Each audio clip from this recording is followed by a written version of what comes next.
All right guys, currently upon recommendation, we're just putting these joist hangers up for these trusses over here. Again, this is a 13-foot span of these trusses that are laying on top of this girder, I guess connected to this girder.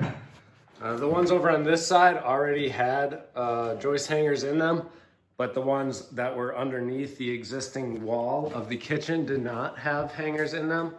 So we've got them, and they're all the way up to the top of that main girder. That's very important.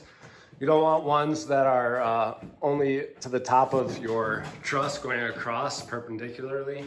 Get them going all the way up.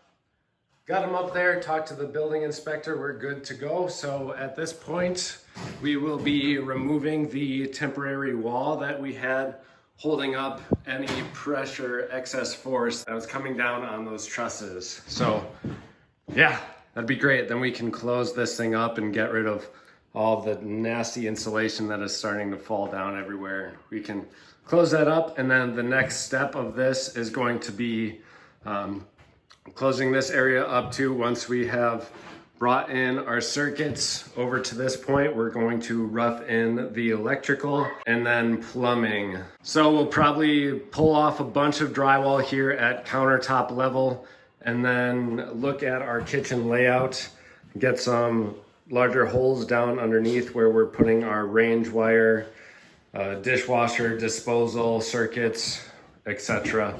Progress, so that is what we're up to today. All of the flooring has been removed. There was a thicker sheet of laminate flooring that is gone, and our vinyl planks can lay right up on top of this stuff here. So we're not going to do that until everything is closed up and roughed in, and then we are done with all the drywalling over in this part of the kitchen too. But it is going to be going in before we rough in the plumbing. That way we can just drill right through the floor. We don't have any pieces missing and we don't have to work around that plumbing. So closing this up, electrical rough in, doing all the painting that we need to do, then the flooring, and then the plumbing. We do have running water right now. I just capped off these underneath in the basement. I took them down below in the basement, capped them off, soldered those caps on, so we're good to go. That way we at least have running water, and once all of this mess is done with, we're not cutting up any more drywall. We'll probably move in and then lay the flooring while we're moving in, or just wait. I guess we're getting done with this whole project pretty quickly, so if we can get this done by the 13th, so today is Thursday, it's going to be next weekend is the 13th.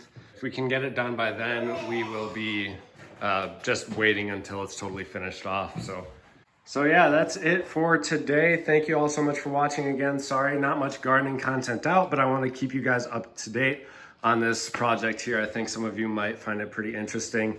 If you guys do anything like this, understand that I've been doing construction for a while, and several friends of mine and my father-in-law too, he has been doing construction his whole life. We know how to do this stuff. I'm an electrician. I know how to do all this electrical work.